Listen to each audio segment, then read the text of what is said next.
Hi everyone, it's Thursday night and you're watching Good for the Game TV. It's our flagship rugby betting show, The Handicap. We're going to have a look at all the weekend's rugby action from a betting perspective, of course. This is Rugby Chat That Matters. As usual, I've got a class cast that's assembled, a bunch of betting experts, very active on Twitter, YouTube, Good for the Game forum, wherever else you can find these guys. They love to talk about rugby and they love to talk about betting. So let's start off down in George, where my daughter, incidentally, is playing a water polo tournament at the moment. Hein, how are you, sir? Hey, how's it, Brent? I'm good, thanks. It's all good this side. At least it's starting to warm up a little bit, so it's getting better this side. Right, and I quite like the nickname old Sean Nicholas gave you on the Good for the Game forum, Double Digits Demont, last week after the Western Province Sharks game, where unfortunately you were on the Sharks plus 10.5, and I don't know what happened in that game. I didn't watch much of it, but at one point they got back to within 3 points after a terrible start, and then they just let it slip. Yeah, actually, I went onto the cricket field to umpire, and I think the score was like 31-7 or something. And I was thinking, geez, Henrik and Sean got it spot on there. My boys are getting murdered. And then I actually got back here without knowing the score and watched the game. And as that second half kicked off and they scored the try, I thought, no, hold on, yeah, I think I'm going to be in the money, and I think they might be more nervous than me at this stage. But then it went the wrong way around with Province finishing stronger than I thought. So that didn't quite work out as planned, but so. I'll have to cop that double digits one for a while, eh? I think, yeah, you're going to take a while to live that down. And of course, the guy who was only too happy at the end of the game was Henrik, because he took the Western Province -3 early in the week, Henrik. And I mean, aside from that, you had a cracking weekend on some of New Zealand punts, but you also must have been a bit worried when it pulled to 3 points exactly. Yeah, Brent. Yeah, I was very happy with the -3 when the Western Province went up like something like 31-7, like I said, and I was smiling. I thought, yeah, this game is dead and buried. And then the Sharks came back and they had me really worried there at the time. But luckily at the end they pulled through. They got one intercept try and another try at the end, and in the end it was very comfortable. Right. Well, I can tell everyone, relax. The guys on the Good for the Game forum been going mad. What has happened to the Oracle? It's Thursday afternoon. His previews aren't out. Has he committed suicide? What has this guy done? Is he sick? The good news is he's out. I happen to see a couple of YouTube notifications coming through to tell me he's got his previews for the two big Rugby Championship matches out. And Gavin, it sounds like you just had a similar week to what I had a couple of weeks ago. Power failures and everything that could go wrong went wrong. Yeah, Brent. Sorry, it's Tuesday night. I was sat down at the computer, and then bolts of lightning shot through, and we saw the whole house lights up from outside, and that was it. The power went off at about 6:45, and I think it came on at about 5 the next morning. And then last night, Wednesday night, there was so much rain here that I just didn't even bother doing the videos, because I thought, the same thing's going to happen. We don't live in the city, unfortunately. We live in the rural areas. And I know that from experience, when the power goes out here, it goes out for a few hours. So I was lucky to get them up tonight. Unfortunately, I'm not going to be doing a Pro 14 video. I'm going to do a little bit of a write-up, but I haven't even had a look at it. So after the show, I'll have a look at it. But yeah, it's been a pretty horrible week. Just all sorts of stuff going on, but I did manage to get everything up. Right, yes, and we'll have a look at your videos, and we'll obviously get your tips now as well, because let's go straight into the Rugby Championship match. And I'll start off with Henrik down in Cape Town there, because Henrik, you're very excited. GG Gaming are flying you, courtesy of a competition you won through the GG Gaming Gone Mad show. They're flying you and a mate up to Loftus from Cape Town on Saturday and putting you up at the game. So you're going to be watching that test match, and there's going to be an incredible atmosphere there. Brent, I'm very excited for this. It's going to be a great trip. And yeah, I think I'm taking, like as you said, I'm taking my wife's a bit beat off for me that I'm not taking her, but I know she doesn't mind me actually taking the mate. We're going to have a great time. But yeah, it's a difficult game for me in the sense I really want to support the Boks, but I always bet with my head, and I'm going for the All Blacks here. So yeah, in that sense, it's a difficult game for me. I see the handicap came out. There was some 10.5 early in the week, Henrik, and it seems to have stabilized 11.5, 12.5, depending on who you're betting with. Have you got your money down yet, or are you still looking for a price, or waiting for another angle on this one? I was leaning to New Zealand by 11 to 20 the whole week, of 11 to 20 the whole week. I wanted to take that, but after the teams were released today, that New Zealand team, that's the best team they can pick of all the players they have available. It's a brilliant team, and those two centres, they're going to be good. And I just, New Zealand, they're hurting from the Wellington result. I think their defense is going to be much better. So I'm going to take the safe option and rather take the minus because if it's a blowout, I think it should be between 11 to 20, but I'm just going to take the safe option. I got some minus 10.5 this afternoon at 9 to 10 with super bets. And yeah, I'm also going to have a look at New Zealand overs and maybe Bok unders, depending on the quotes. If I can get anything 20 or more points on the box, I'll take the unders because I think the All Blacks defense is going to be much better. Well, I can tell you, everybody, if you've been following this man on Twitter and on the Good for the Game forum, and indeed on this show, that's coming from a man in form. Let's go down to Durban and see what Oracle Rugby says of that one. He's posted his video. Very few of us would have had a chance to look at it yet. Are you going to be shouting for or against Hendrik there, Oracle?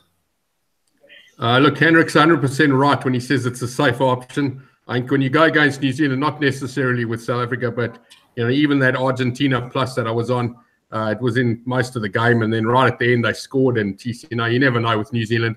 One thing I'd never do is I never go big on this guy. I never go big against New Zealand. I've certainly gone big on New Zealand against many countries, including South Africa in the past. But I just got a feeling that at this, the handicap at 11.5, 12.5. I even saw Sean telling me earlier he managed to get 13.5. I don't know. There's just something that tells me that there's a chance here. But at the same time, as much as South Africa can win this game by 10 points, New Zealand can also win it by 40. It's just one of those games. Like Hendrik said, it's a very strong team. It backs up against the wall. They want revenge. But there is one thing that's quite interesting, which I did put on my preview, is that there is something they are playing for. This is not 100% dead rubber like it was last year. They're playing for the Freedom Cup, which is the South Africa-New Zealand version of Bledisloe. Now, it's still quite new. It started in 2004. South Africa have only had this trophy twice.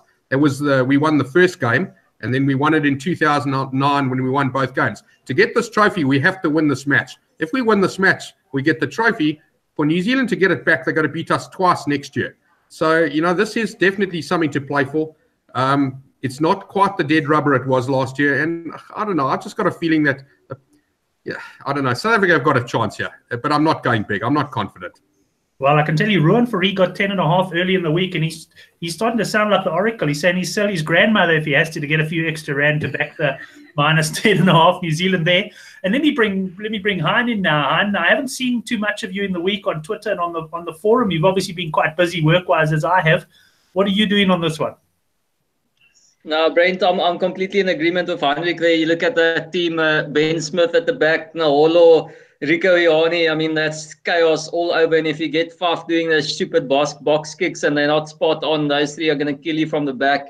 Then you've got the offloading of Sonny Ball Williams. Goodio, I really rate. I mean, that's trouble across the park. So I think, I'm seeing something.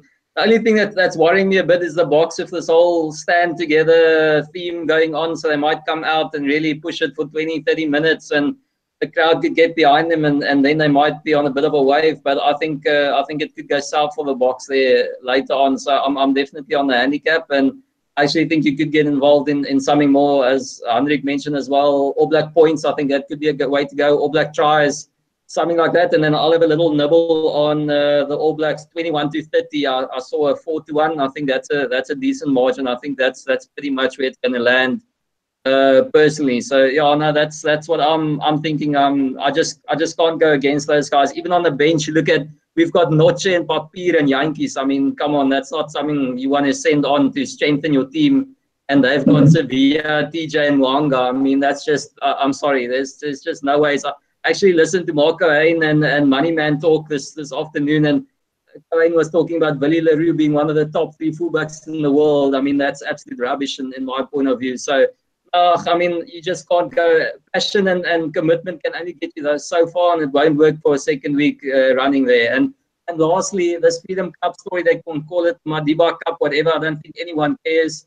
It's the Boks are going to be motivated enough. They really want to win. So it's not going to be because of a lack of motivation. And the All Blacks want to win it. They don't need another cup. They just want to beat the Boks. Yeah, well, I must say some convincing arguments by you guys. I probably found myself one of the few guys actually in the Springboks camp this week. I actually was, I felt that in Wellington, they obviously relied a lot on defense and they'll have to get a bit more ball this time. But I've been very impressed with the physical nature of the Boks defense. And I think if they're up for this one, they can smother the New Zealanders a bit. New Zealand always dangerous. I will acknowledge that. And I must say, if I had a sort of a 60% certainty that I was going to back the Boks heading into the show, I'm now down to about a 20%. I'll probably wait and see, because you guys have made some convincing arguments there. But I'm just one of those guys. I think maybe I'm siding a little bit with the Oracle here. I'm thinking that the Boks are not totally out of this one. New Zealand, yeah. I mean, if they get enough ball and enough space, they're obviously going to be very, very hard to beat at Loftus. But I think I've got a feeling the Boks could do it, and I might be looking at something like a New Zealand by 1-12 here, probably at around the 15 to 16 to 10 mark. But please, you touched on points there, Henrik. If I set the points line here at 55.5, would you be over or under? Definitely over, Brent. I think New Zealand should get enough. They should get close to 40, if not over 40. Agus Gardner is the ref. Yeah, he said an overs ref. I label him as an overs ref. And the conditions will be perfect. It's under IFL. It's normally high scoring at Loftus. So yeah, even though I said I would like to take Boks unders, I think New Zealand would score enough for it to go over 55.5, definitely.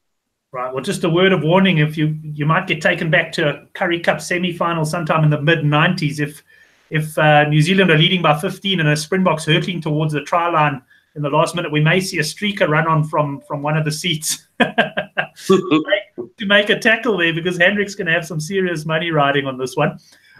Guys, I don't know, Hein, you do look at other markets and that. Anything else? We're a bit early for things like try scorer and that sort of stuff. But I guess someone like a Nahalo for any time try scorer bet, you'll probably be pretty close to the even money mark. No, that's a problem, Brent, is that's going to be short numbers on those guys, but maybe a first try scorer for Naholo or Rico, you know. I mean, Cheslin's going to be in for a hard day. I think Hendrik is going to see him with some footprints on his back there, because I think those big wingers are going to be, and even Dayante, you know, he's great, he's fantastic, but he has a tendency to rush up and leave the guy out wide, and then our cover defense might struggle this time around. So I know what you're saying. They were good defensively, but definitely out wide. Goodhue anytime, maybe if they give him about a 2-1, then maybe anytime there. Otherwise, definitely first try scorer, one of the wingers could be an option, and then again, last try scorer, I usually like to go for Ardie Sevilla, one of the guys coming on from bench, maybe TJ to score one late. Yeah, the guys agreeing with you on the comments there about Goodhue anytime try scorer. Seen Bo from Port Elizabeth, the man who gives us our weather report from there, reckons Bongi Umbanani anytime try is a giveaway. Well, I'm not sure if he's saying he's giving away his money to the bookmaker there. I'm not too sure. But yeah, we'll see what happens. We'll probably, all going well, do a preview of this game about an hour beforehand the game, like we did last week, for any of you guys that can make it. I'm going to be up at Sun City for the weekend, but I'm hoping to have a nice connection there, and we should be able to do a preview. Oracle, just anything to add on this game before we move on to the Argentina match? Yes, Brent, sorry. To go back to Heinrich's, well, you suggested 55. He says he'll definitely go over that. I'm in agreement with him, because looking at the stats, South Africa at home against New Zealand. New Zealand have scored since 2012. So there's been 1, 2, 3. There's been 6 games. They've had a minimum of 25 points, which they've scored twice. The next two, then there's been a 27. There's been a 32, a 38, and a 57. So only once have New Zealand beaten 40 points. But collectively in the game, a bad game here goes to 40 points. So if you look at South Africa's worst scoring opportunity or scoring points in the 6 games, they scored 15, which was that game in Durban where I went to go and watch, where they lost 57-15. So, you know, scoring 15, their worst case. New Zealand scoring 25. You already got 40. I don't think we're anywhere near to our worst here. For me, New Zealand will definitely score more than 30 points. 40 points, obviously possible, but I think you can pencil in New Zealand for at least 30, and I've got to say South Africa for at least 25. So 55 for me is an absolute minimum here. In fact, I'd likely be going long or over here at even 60 or 61. Yeah, yeah. With regards to try scorers and the other points, the other markets, I think we'll leave that for Saturday's show, because it'll give us a lot of time to look, and obviously all the bookmakers will have everything out by then. Yeah, fair enough. And I think from what you're saying there, I mean, I went with a quick gut feel at 55.5. I've got a feeling you're right. The bookmakers are going to be a little bit higher, although I wouldn't think we're going to get much more than 57.5, 58.5 quote. So it'll be interesting to see. I must say, bookmakers do like to come out early with markets and that. And wouldn't it be great if they start coming out a little bit early with total points lines? Because I reckon that would be a great marketing tool for a bookmaker. And I can see Henrik in the bottom of my screen smiling, and Hein as well. They both love their total points markets. But yeah, at the end of the day, if you've got a fairly solid weather forecast over 2 days, you know what the conditions are going to be like at Loftus. So come out early with your line, and let's challenge a couple of the bookmakers out there to come out early. Time now to move on to Argentina. That's going to be early hours of Sunday morning. Gary Lenton on the GG Gaming Show, he said there's no ways he's getting up for this game. He's given up on these games in Argentina. And I must say, guys, last week I had a cracking weekend of betting. I mean, I made a lot of money on the Ryder Cup. It was brilliant. But my rugby bets weren't that successful. And just because I was winning money, I thought I've got to stay up and bet on the New Zealand game in Argentina. And I took the New Zealand second half handicap, which I think most of us liked. I mean, I certainly thought it was a good thing. And, yeah, I mean, to sit up till – in fact, I slept and I even set my alarm to wake up. And to wake up to that game and I don't know. It just didn't live up to expectations for me. I didn't enjoy it at all. And, Hein, I don't know what you made of that one or what you make of this one, where Argentina are 8 to 10 favourites to beat Australia at home. Well, I must agree with what Gary said. It does look like it's someone with a handheld camera and someone commentating out of Venezuela. It's definitely got a completely different feel to it, those Argentinian games. But I think sometimes it could be good fun, but other times it is a bit disappointing. Especially you get these big overhead shots and you want to be close to the action. They really make the home super sport cameras look really good there. So again, as Oracle's been saying the whole year, is they've underrated Argentina on this one. I mean, face value, there's nothing, you can't go against Argentina this one. They should be favourites. I've heard people say, again, it was Keown and his mates were saying that there's no way that Australia should go into a match like this as the underdog, but quite frankly, they should. They've been poor. Argentina are the team on the up. They've played better rugby than them. I think they're a better rugby team at the moment than the Aussies. Yes, Australia aren't without a shot, but I just think Argentina is the way to go. And again, if you look at the past, I know they say Australia has played decently over there, but Australia also haven't been as scrap as they are at the moment in quite a long time. So I think you've got to factor that in. And again, the Ledesma factor, Argentina haven't been this good. So scrap a little bit of that. And I'm, in any case, not a big fan of history like that. So I think Argentina are a solid punt, and I didn't even bother with the handicap. I've had them to win the game at 17 to 20. And I'm pretty confident on that one. It's actually my more solid play of the weekend there. Well, I haven't watched Oracle's video yet, but I got a feeling that at about 12:30 on Saturday morning, South African time, we're going to see that man in a Puma jersey. Would I be correct, Oracle? 100%, Brent. It's only one team, yeah. In fact, I write in my preview. There's a guy at work who's a big Manchester United supporter. And he faced a bit of abuse. Guys were telling him that Mourinho is going to go. And I said to him, you know what? It sounds like Chaker to me. And he said, what are you talking about? I said, well, rugby's equivalent of Jose Mourinho is Michael Chaker. So I had a small bet with him in the office over a couple of beers. And I said to him, Chaker would be fired before Mourinho. And he's dead certain that I'm going to lose. And I'm dead certain I'm going to win. So that's an interesting one. Chaika will be fired next week. Exactly when, I don't know. But they will lose this game. And, in fact, I think they're going to be beaten quite comfortably. You're talking about 8 to 10. I just want to tell you, I don't know if too many people use the Interbet exchange. But right now, on the Interbet exchange, there is 19 to 20 about Argentina winning the game. I've just taken some more of it now. And there's plenty available for those who want to jump on there and take it. Because they've got -1.5 at 9 to 10. So I don't know who's offering it, but it's there, and you can grab it if you want it. Certainly I think this is race over here. Yeah, certainly won't be around for much longer. I must say, I've looked at this game quite carefully because I think this is going to be my big bet for the weekend. And I'm one of those guys, I like the Australians. I'm not as negative about Chaker as the rest of the crew are either. And in fact, I thought Australia in that second half, yes, they butchered a lot of opportunities, but they actually dominated that second half against the Box. It was just dogged defense that kept them out. But still, I look at it. They got to travel over there. They're playing against an Argentina side that has proven itself this year more than any other. They've given New Zealand, as decent a run, quite frankly, as Australia have given them, if not better runs. And aside from that, they're 32-19 when I think it was in Mendoza over the Box. I mean, that was a dominant display against a Springbok team that has subsequently come out, lost narrowly to Australia, but then beaten New Zealand away and beaten Australia, I would say, fairly convincingly at home. And Henrik, I'm all over Argentina here as one of my best bets of the weekend. Yeah, Brent, we're all aligned on Argentina this week. This is also after 2 Rugby Championship games. I'm confident on the All Blacks, but I'm more confident on this one. Argentina's they're going to win here. I took the 17-20 on them to win. It's available at Bet Exchange. I think it's still available. Same price that Dine got. I'm not sure we placed this bet.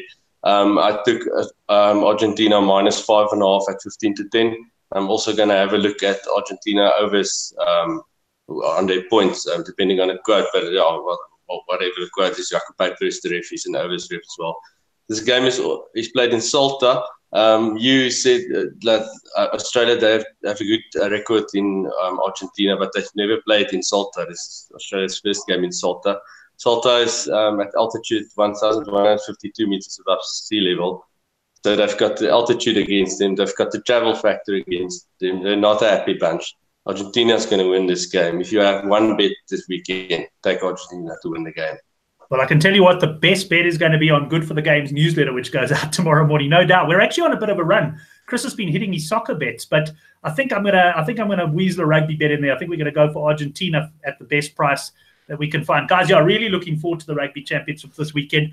I am going to break my own rule that I said last week. I will be staying up for the Argentina game because when you have a really solid bet on it, there's obviously no way that you can go. I guess just to say, guys, any of you got anything else, Hein, quickly on this game before we move on? No, Brent, nothing else. Again, we'll wait for later for some try scorer, maybe something on Sanchez or someone like that. We'll have a look. But nothing at the moment. And then, yeah, I do have a little bit on the Pro 14 if we're going to get there just now. Right. I know the guys are saying Sunbet still got quite a good price on Argentina as well. Let's move on, though, guys, just to touch on the Currie Cup. We've got 3 games next weekend. I don't want to speak about those now because it's a little bit too far in advance. So I understand that, I think it was Bet Exchange that came out with prices quite early. But having a look at the outright betting on the Currie Cup, I mean, Western Province, by beating the Sharks last week, they certainly put themselves in pole position for the Currie Cup. And I see they're around about the 8-10 mark to win the Currie Cup. The Lions 5-2. And then you've got the Sharks 28-10. And the Bulls, who are going to be the other semi-finalists, they're as big as 18-1. And I'll start with you, Henrik. Have you had a look at this? I know you probably got some bets on from early in the season as well. But Western Province, you're a big fan of theirs. You've done well out of them. But is 8-10 too short to take them at this point? If you're not on them, rather wait? Brent, I've called Western Province well this season. I'm yet to call them wrong in the game. I took the Sharks before the season started. I think it was 92 or something like that. I can't even remember. I've pretty much written the bet of Western Province. They're gonna win the Currie Cup. It doesn't matter who they play. They are class above all the other teams. And if the Boks, when they finish with the Rugby Championship, the contracted Boks are not allowed to play in the Currie Cup, so it's not going to help any of the other teams really. Yeah, I think Western Province is going to win. So, but at 8-10, it's not worth the while. So yeah, I'm going to say out of the outright betting, I've got the Sharks pick, but I don't think it's going to win. Oracle, anything for you on the Currie Cup outright? Anything that stands out there? I mean, you're a Lions man, 5-2 the Lions. Yeah, no, I don't think the Lions can win at this point. Obviously, it's possible, but I don't think so. Well, one thing you must always consider when you take something like this, and I know Currie Cup betting we've watched for many years going into the semi-finals, 8-10 about a team to win is, I don't know if there's any value there because they've got to win 2 games. You've got to, 8-10, you're looking at almost 2 3-10 shots. Now, 3-10s means they're starting at -8 in 2 games in a row in a semi-final competition. I don't know, eh? There's absolutely no value in backing 8-10. The trick, obviously, here is to find the team they're going to play in the final because, or the semi-final for that matter, which is still a little bit open. I'm not 100% sure. Sorry, I don't have the log in front of me, but last I remember checking, it is a bit open. I don't know. It's a tough one. This is just an odd year. They're playing 1 game each. There's no, I mean, here we're sitting in the beginning of October, and there's no Currie Cup games on. I mean, last weekend and we had 1 game. They're stretching it out. It's starting to get irritating. I mean, if you're going to have 1 game each, do it over 5 weeks or something. Get the tournament over with. Don't sit. I don't know. It's a travesty. I mean, I'm going to have to spend time with my family this weekend, and it's just not fair on them, quite frankly. You know. So, yeah, and I agree with you, Kevin. I couldn't believe it when there was no Currie Cup on. And I'll bring you in there, and I hear what the guy's saying. I tend to agree with him. I do think Western Province will probably win. But Gavin's saying find the other team, and I'm thinking that the Sharks at 28-10 look like a bit of value. That's pretty much where they started the season. There was a lot of support for them then. I can see a Sharks Western Province final most likely in Cape Town, or we can say with some degree of certainty it'll be in Cape Town. But, you know, the Sharks, there were points in that game last week where they fought back into it. And if I look at, I think it was Western Province went to the Sharks last year as underdogs and beat them in the Currie Cup final. I just think they could. If you're looking at a value play and you want a bit of a long-term one, I think the Sharks are the team there. I think the Lions might be overestimated a bit. No, definitely. I think something isn't quite right at the Lions at the moment. The coaching setup or whatever, or the personnel without some guys in Japan. So I definitely wouldn't be going there.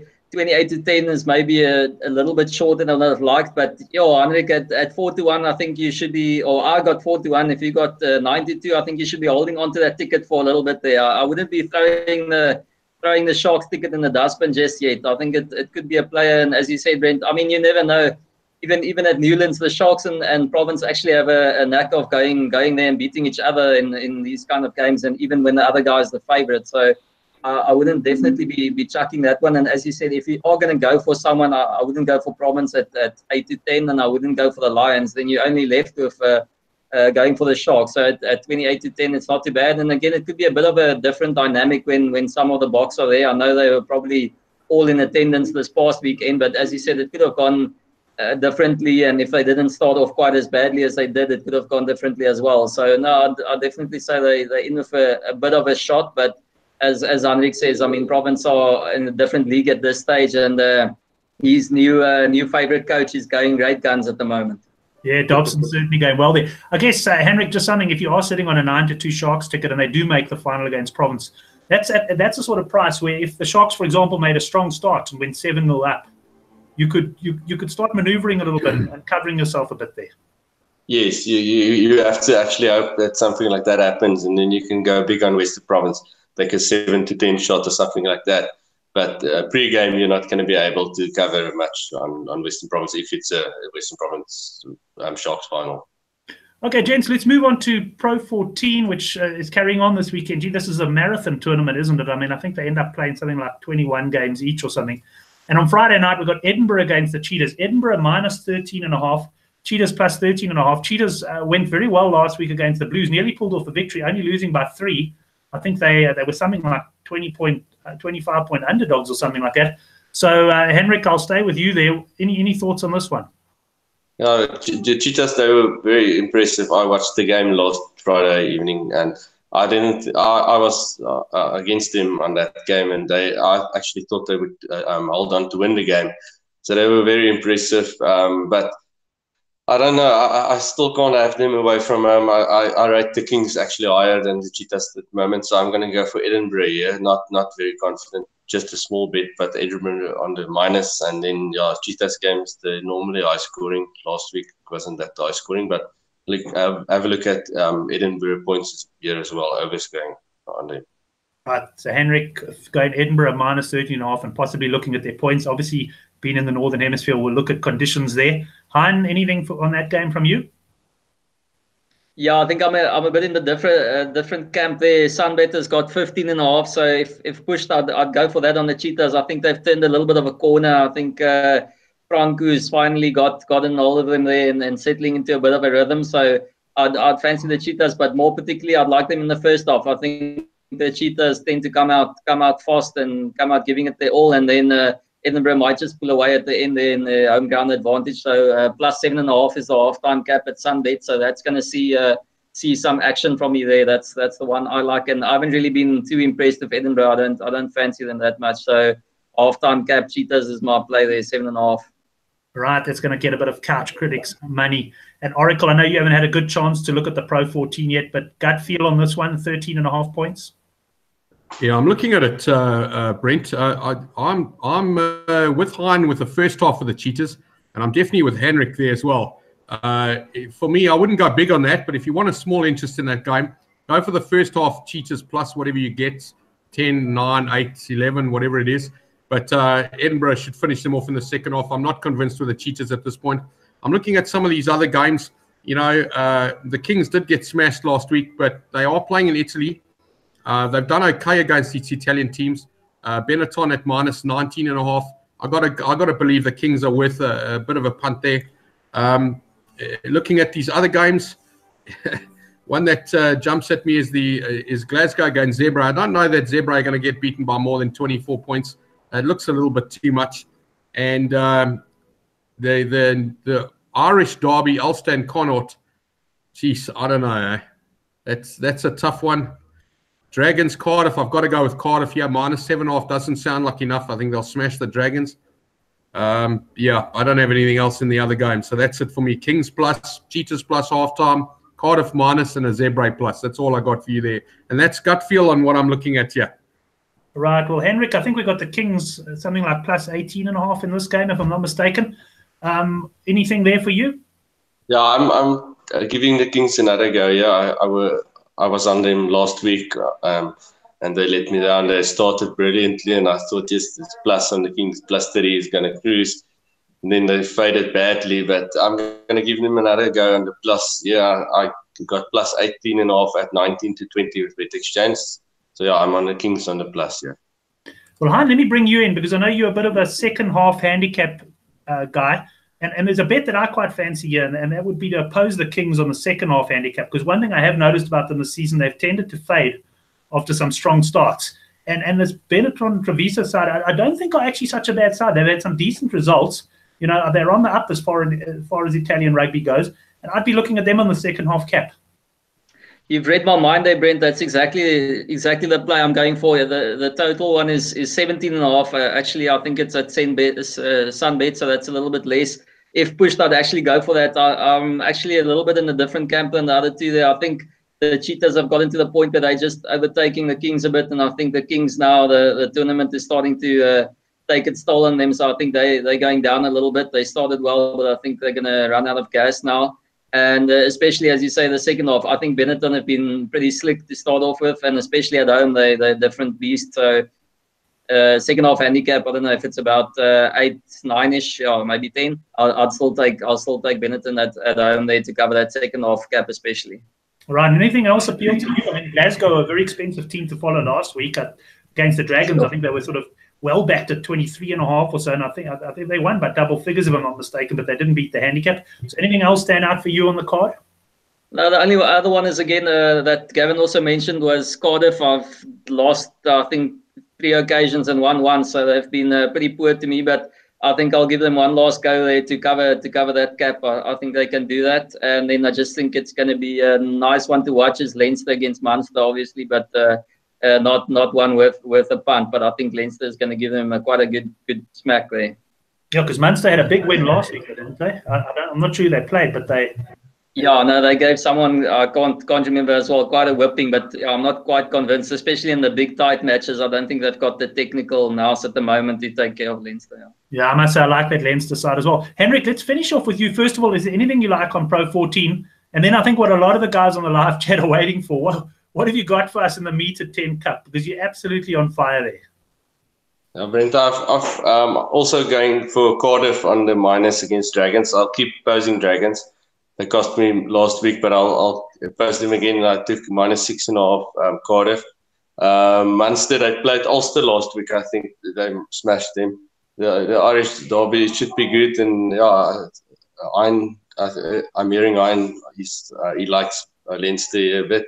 And I think in a derby, I'm going for Munster under plus 8.5. Not a big bet. And then going over to the Mitre 10 Cup, I saw this morning on the Good for the Game forum, Brad Breff, he posted about the Hawke's Bay Manawatu game tomorrow morning, and I'm full agreement with him. Manawatu plus 4.5 and also 15 to 10 to win the game. They've got Lamapi and Rob Thompson as their centres. Lamapi's first Mitre 10 Cup game, and Terry Black is running the show there as well. That's only a medium bet for me, and then I'll give North Harden. So those are the turbos, Hendrik. We're going for the turbos this weekend. That's the turbos, the Manawatu turbos. They're playing against the Hawke's Bay, at Hawke's Bay. And then North Harbour, I'll give them another go. Last week they delivered, but this is not my big bet yet. I'll take them -9.5 against the Steelers, Counties Manukau, and then the big one, Canterbury against Taranaki. I've opposed Taranaki the whole season. I'm taking them on again. It seems like the bookmakers are pricing them up on last year's form, and I got -12.5 Canterbury, but I'll take anything under 20. And I think Canterbury will win easily. They've got a lot to play for. They're third under lock at the moment, so they're still chasing home semi-final. They can actually still end up on top of the lock. Yeah, it's not the make a booking at a restaurant like last week, not that level of confidence, but I think you can go out to a butchery and get yourself something nice to buy for the Bok game after you've placed your bet on Canterbury minus. Yeah, I love that one, Henrik. I think from next week when you do your Mitre 10 plays, we're going to have a little commercial break for about 45 seconds after your pick. It'll give me time to get my money done. I see there's still -14.5 Canterbury available. So, Henrik, just to finish off with you, then your best bet on the weekend across all the forms of rugby.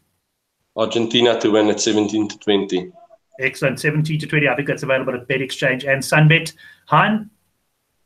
Yeah, no, he stole that one there. It's definitely RG's to take it. Best bet. Right, and Oracle Rugby.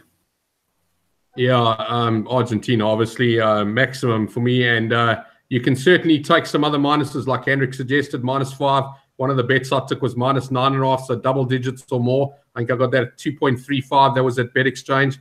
And again, some of these guys, when they have the 14 or more or 13 or more markets, or 15 or more, should I say, is generally in this game you can probably look for about 4 to 1 or 9 to 2. So I'm going to have a small go at that as well. And yeah, I'm of the opinion that this is Chaika's last game and Sanchez's last game for Argentina. Should be a big one. Like he said, Hendrik said earlier, they haven't played at the stadium before Australia. I think they got their work cut out for them, and they could be properly beaten here. Right, well, that's 3 guys going Argentina as their best bet. And guess what? I'm also on Argentina as my best bet. So we're all firing into this one. If you haven't subscribed to the Good for the Game newsletter yet, have a look at the bottom right of our site and make sure you subscribe to the newsletter. It goes out every Friday morning. Links to all the shows and previews in case you may have missed them. But we also have our best bet, in some cases, bets for the weekend.